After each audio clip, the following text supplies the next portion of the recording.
Good evening, and thank you everyone. And it's a privilege for me to be sharing stage space with artists I deeply admire, artists I've had the opportunity to write about, all of them here, interviewed them at different parts of my different times of my journalistic career, one of whom I've had the opportunity to work with in my capacity as founder of Alap. So it gives me great privilege to be here. I thought before I, commence this discussion, the idea of which is a very, very complex, multi-layered discussion, the importance of arts and culture for an entrepreneur. I think we have to probably reword it as not the importance, but the imperativeness of arts and culture, because arts and culture are very, very integral for anyone, not just an entrepreneur. But I'm going to start off by telling you about the impact of arts in my own life, just to sort of narrate a little story from my own life. I remember growing up completely hating the classical arts, simply because I would have to go, it meant I had to go, for Pata class every day after a long day at college. It also meant that I couldn't ever wear jeans to college, because I would have to go straight from college to Pata class, which meant I always had to dress like this. And I grew up really hating everything about it. I found the whole structure very stifling. I found the pressure to perform very, very annoying. I was never a good enough performer to actually make the cut. But I was too immature to understand the joy of merely learning art for art's sake. But many years later, after a career in journalism, journalism allowed me the opportunity to interview and meet with fabulous artists, theater people, cinematographers, filmmakers, musicians, dancers, all of whom narrated their own stories. And by virtue of listening to those stories, I rekindled my affair, so to speak, with the world of the arts itself. And many years later, I decided to marry my strength in journalism with my interest in the performing arts by crafting a company called Alap, which works with performing artists and assists them in various aspects pertaining to ideation, promotions, publicity, etc.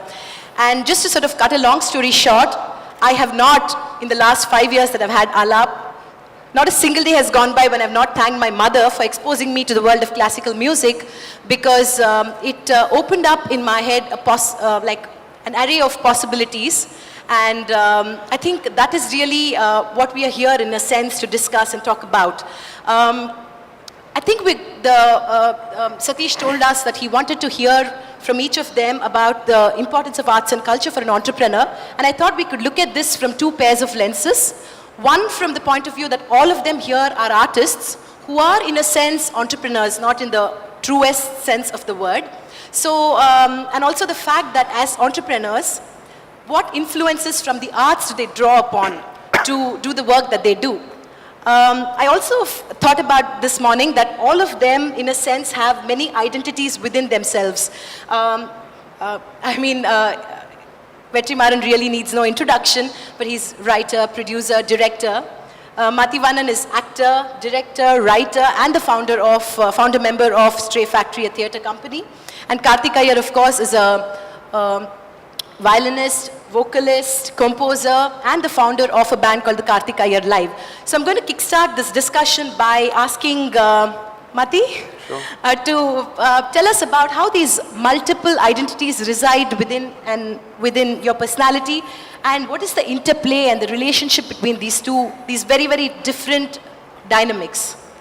I think just to give some background to that, so I grew up, my parents come from small towns, but I grew up in Dubai for a long time, and I remember living in an immigrant society, trying to understand where you're from. And being a third culture kid, what happens is you're constantly trying to understand where you place yourself. And I remember coming back to India and just feeling completely free, and I think it was just, going to Vidya Mandir, which is in Mylapore, being exposed to the culture there, the arts. It's a pretty arts-oriented school as well. So just being able to see all of that, you're able to derive a little bit about who you are, and I think that was the first step. in terms of finding an identity which is rooted in your culture, like at least shaping a new culture of sorts. The second, I think, is after that, when you decide to embark on a journey, you start following a path. So, for example, I really enjoyed theatre a lot, and for the longest time, I still do, direct theatre, and that's what I enjoy the most of all the things. But from there, you learn different storytelling skills, I guess, and that's what has manifested in moving into digital sort of audiences, what we've trying to tell stories there. I've also been lucky to do a lot of engineering, so I used to be involved in user experience, which means meeting the end user, understanding their needs, the mental models. So what happens there is that you're able to understand, develop a lot of empathy, I guess, more than anything else. So I was able to kind of, I guess, hopefully, I still am struggling actually sometimes to understand or like piece all this information that you have and kind of create something of value at the end of it. And I think trying to be labelless has helped in that sense. If you stick to a label, then you get kind of caught to the trying to defend that identity in your mind all the time. Vetrimaran, why don't you tell us about, you wear many hats as a director, producer. What is the interrelationship between these different identities? I feel that this is it's the same thing, no different from what the other one. Like, script writing is part of filmmaking, and production is part of script writing as well for me. And see, it's not another medium, it's the same medium. And we end up doing so many things because we are not good at anything. So, like, trying to write a script and direct it is to compensate on certain like flaws that you have as a script writer, and to try to produce the film is like you don't need to go sell yourself or sell your script to someone else. So it's like you're safeguarding yourself and you're trying to cover up all the shortcomings that you have in a way.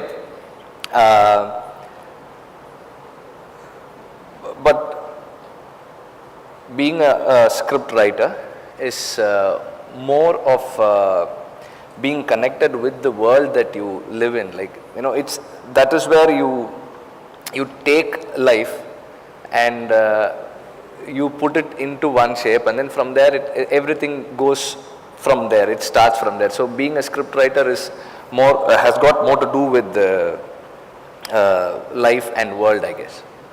Right, but you're in the pursuit of making real good cinema, and as a producer, do you always wear the same pair of lens, or is there the way you, the lens that you wear when you're a producer, is that a different? I look at films, film as for me has three things in it. Primarily, it is science, and then it's commerce, and then it's arts. So any other art form needs less collaborative work and less investment for one artist to express himself or herself, whereas film needs so many people and so many inputs into expressing yourself, which means like you invest so many people's time and someone's money and or a few people's money and your vision. See, that person is putting money with the words that you paint a vision with, and at least 200 people just give their lives for the next 6 months for your words and your vision, and at least 1 crore people save some money to come and watch that film, which means it's not complete without that person who says, okay, I'm just going to keep this money to watch that film. So it's a very collaborative work, and because it is collaborative, it has got commerce and it has got science in it. It has more to do with the other things, and it's less of a personal journey. It's more of understanding, being more responsible with in the journey, and trying to make a sensible film in the process, because good is always relative. So I don't believe in good. Your good might not be my good. Yeah, So because I'm just speaking from, my perspective is from the perspective of a yes. fan, so Yeah. I'm also a bit... yeah, so that's what I feel about films. The understanding of the science and commerce aspect before the art aspect is me. See, for saying this, I've been criticized a lot. Saying this because he, like Vetrimaran, doesn't treat cinema as art. So I've been criticized for it, but I'm ready to take it, and I'm happy to be criticized for that.